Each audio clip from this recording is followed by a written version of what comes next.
now what was you saying about everybody calling you? Just every day I get these calls, something.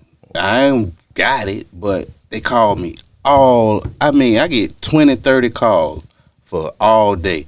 30, 20, 10, 5 from people in jail. If it ain't from people in jail, it's from family members. Mm-hmm. Everybody asks for money, they ask for time, money, it's for something. It's for something. Okay. If it ain't money, it's something. Yeah, I was just talking with somebody yesterday and today about that same thing. It's just like I guess we call them boundaries. Mm-hmm. You know what I'm saying? And just like getting people to understand, like, I'm not your go-to, when you need something. I mean, I want to be here to help, but at the same time, can I be your go-to, you know what I'm saying, when you get a couple dollars in your pocket? Can I be your go-to and say, hey, I want to Never grab let's go grab something to eat? Can I be your go-to then? Can I be your go-to? You was passing through McDonald's. I don't want no McDonald's, but hey, man, I had, they had 2 for $2, man. I had, the 2 for $5. I grabbed you a quarter pound. Think about me. Yeah, think about me. You know what I'm saying? And I need people sometimes to pretend like, what would they do? What did they do when you was in prison? They found a way to make it through all their trouble. Yeah. You know what I'm saying? And it's just like, come on, man. And I'm learning. I'm continuously learning, As we move forward in life, we got to learn to set new boundaries. You know what I'm saying? Because to some degree, at some level, we all people pleasers. We want people to like us. We don't care what people think. You know what I'm saying? But we want people to like us, man. We want to be able to help everybody out, but can't help everybody. Not these days. Not this day. The only person I could really help out is my kids. Yeah. And my significant other that I'm dealt with every day, that's helping me out with everyday things. Man, I don't need people calling me every day for stuff. Give people can't serve what they're giving to you. I think that's called serving people. Like, you can't serve everybody. No, I can't help everybody. You know what I'm saying? You can't. If I keep continuing to help everybody, what I'm going to have? You're going to have nothing. What I'm going to have? I'm giving away everything I do. That's what my brother, he had mentioned one day, when I was out there in that rural doing things. He's like, damn, what you doing, selling the money? Cause like, you ain't got nothing. What you doing with the money? What you selling the money to? Right. You ain't even got no money and you out here in the street. Yeah. That's crazy, man. Yeah. And it comes from me being a giver, giving away. Yeah. Every time somebody call me, I don't know how to say no. Let's start with Charleston White. All right. Let's listen what he got to say. Guys, Charleston got an interesting take. Check it out. Well, what we going to do about Trump when he goes to jail? He's not going to jail. Because one thing that's guaranteed to him is a Secret Service protection no matter what. He's the president of the United States of America. He cannot be in a general population of a prison. Do you people really believe that our president, a former president, is going to go do some time? I never thought of it that way about the Secret Service. It's guaranteed to him for life. I ain't never look at it that way. Right, so was a good point. I think that's a really good point. Is he really? What jail they gonna put him in? No damn jail. What prison? A home jail. A home jail. Okay, because he still is a former president. That's why I say I think if they was to sentence him to a prison sentence, it'd be like a rich man going home. He'd have to stay in Mar-a-Lago and not be allowed to leave Mar-a-Lago. Exactly. Because he still is entitled to that protection. You can't take put him that away from him. You can't put him in the care of some correctional officers and expect a prison to keep our former president safe. No, come on, man. So it's just like, wow. So we really don't have to worry about him going to jail. Now, do we have to worry about him being convicted? I don't even think he's going to be convicted, to be honest. I think he's going to get convicted. I think he may get convicted on some misdemeanors. Okay. But I don't know. We'll see what happens. I never thought that he'll be going to jail, but convicted, I think they'll convict him, but jail, I ain't never see that. I don't know, man. They never see that. Like I said last week, there's a lot of people just trying to get their fame off his name. Georgia's making Trump pay a $200,000 bond. Yeah. And taking his mug shot. Yeah. She's you could tell she just want real publicity. Yeah. So that's, and he got to turn himself into Folsom County Jail, Ratway, Young Thug, and all them at jail. So, and it's like, all right, you know what? Get your fame. Do your thing. You know what I'm saying? But At the end of the day, does it show like judicial integrity or I don't see nothing Show in nothing. that. Just Man. show how messed up our world is and Yes. how much we so much against each other. Yeah, That we against rather throw our president. ex-president, whether you like him or not. That's your ex-president. Yeah, just like, you know, Leave that man alone and let him Yeah. live his life. If what's he going want, on, move on to the next one, man. Then you know what I like about this right now with him? I wouldn't mind him being the president again. Holy. You mean, you know what I mean? Just because what he going through. Right, yeah, because he the underdog. Yeah, Now he the yeah, underdog. put him in the chair for real now. Yeah, Let's yeah. really get him in there. Yeah, it's almost like watching, a football game, right? I ain't got no dog in the race, right? But you see, like, I don't know, Cleveland. like I was going to say Cleveland. Cleveland playing Kansas City. You know what I'm saying? Kansas City down by 2 touchdowns, or I'm like, and it look like Cleveland finna beat them. You like, yeah, come on. You start rooting for them. You want him. You start wanting the underdog. Y'all want to talk trash about Cleveland? I don't give a rat's ass about Cleveland, but right now, I'm rooting for them. So I understand what you mean. It's like, y'all keep dumping all this. I just want to see if it's possible to overcome all that and still become president. He like Donald Trump right now in the race right now, in the run is like the Tiger Woods of the presidential run. You know, Tiger get paid just for showing up. He do a couple strokes, probably back. Dog. Yeah. You know what I'm saying? 18 million. But he gets paid just for participating in it. When Trump ran for office originally, I think it was 16 or 17 seasoned veteran politicians that this dude wiped out. Yeah.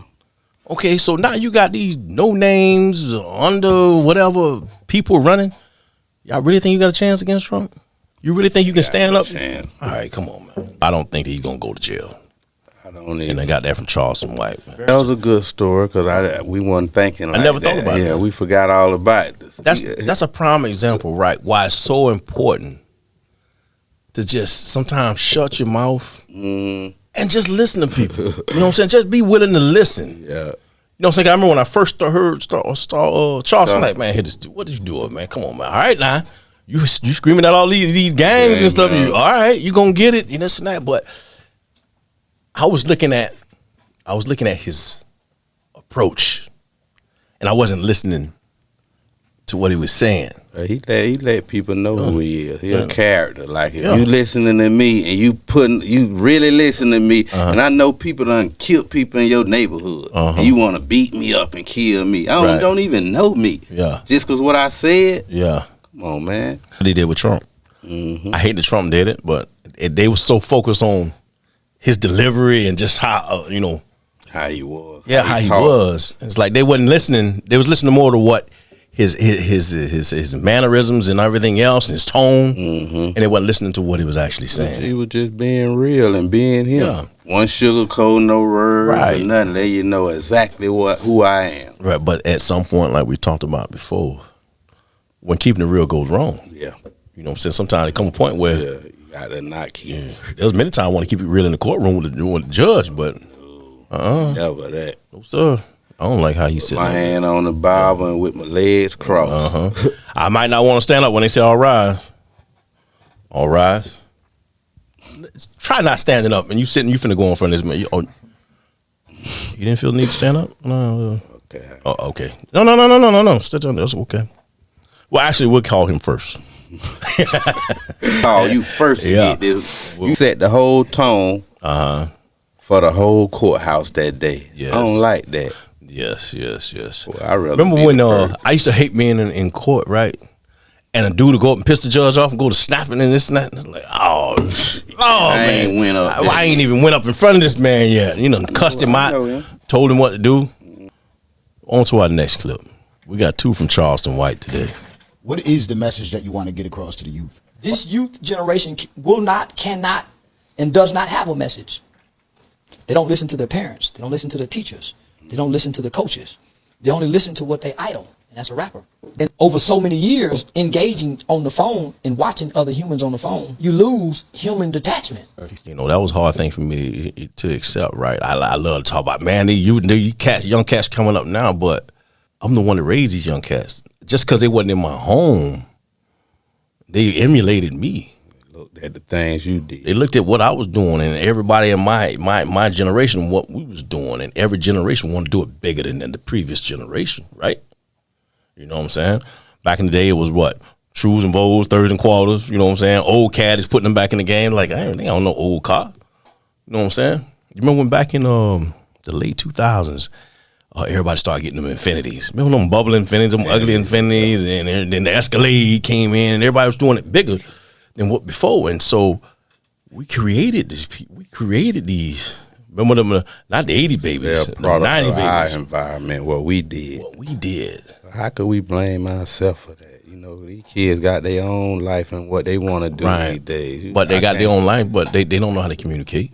They don't know how to. It's either this or that. You know what I'm saying? And all You that. got to be the one to communicate with them. We got to show them. You know, a lot of dads these days, we ain't out there giving them that blueprint. You know But what a I'm lot saying? of people don't want to put in the time to do that, man. These kids gone, man. I'm not going to waste my time. They only want to listen. And you know what I'm saying? write them off. You know how many times when I was growing up, old school, say, hey, Jitterbug, come here, let me talk to you, man. And just put me up on something. Put me up on something. One time I was locked up, and my three sons, my three oldest sons, mama, beautiful, bad, right? I'm showing everybody in the jail a picture. I'm like, yeah, this her, this that. And he said, Jitterbug, come here, let me talk to you for a second. I was like, what's up, man? He said, man, you don't do that, man. Taking pictures. You don't show everybody the picture of your old lady. It's not, man. You know, and he said, as he said, and you're giving away too much information about it. Don't do that. He said, I'm gonna tell you something, Jitterbug. He said, you see that same girl right there? That same girl gonna break your heart. I said, how you know that? He said, because it happened to me. I said, well, listen, man. I said, see this right there? Just like I said, see this right here? I know her like the back of my hand. I said, that might have happened to you, man, but I know her. That ain't gonna happen with me. But he told me. Schooled you. You know what happened to that same girl though? Broke your heart. Broke my heart. And there was other dudes that took me to the side. And a lot of my things, unfortunately, you know, my dad was around, but he wasn't around to teach me. Most of my stuff I learned from the streets, in jail, in prison. People being in the street. You know what I'm saying? Friends and home. I remember I was sitting on the top bunk. I didn't know. I would just swing my feet down. And it was an old pimp from Lauderdale. What his name was? Not Frog. Say, get your damn feet out my face. And he said, and I kept swinging, man. He said, hey, man, watch your feet. And then finally he said, hey, come here, man. Come down here for a second. He said, let me talk to you, man. He said, listen, man, you in jail.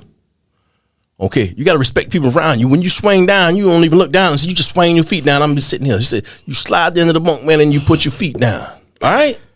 Okay, because you're going to get yourself in something everybody going to be as understanding as me. Yeah. I'm like, okay. I didn't really like the tone that he was saying it in, you know what I'm saying? But you got it. He was schooling me, man. And I had people that brought me along, you know what I'm saying, on the street. Hey, man, don't everybody know what kind of gun you carry, man. Then they going to know how to bring it to you. You know what I'm saying? You don't do that kind of stuff. And people, but today, man, they're the hell them jitterbugs, man. They crazy. But like Charleston White say, they go to the phone to the game. Right, phone to the game. And what he was saying, that's what's happening in my house. Yeah. All my boys, that's all they do, sit in their house. If they ain't on the phone, they on the game. Yeah. If they ain't on the game, they on the phone. Yeah. They try to find a way, you know what I mean? Yeah. How often do you see kids outside playing now? If they ain't at a football game at the park, I don't really see kids, unless they look like toddler age. I don't see kids creating games playing at like park. we used to. And so make a game to play. Yeah, make a game, you know. But of course, technology done stepped in. But it's like Charleston was saying, they're not having that human interaction, so they don't know how to have a fight with the homeboy the day and then tomorrow. They friends and go back and like make it right. You know what I'm saying? So now, if there's a beef, it's beef. Now you got to die. You know what I'm saying? Because this is what I'm being taught in the games. This is what the music been teaching me.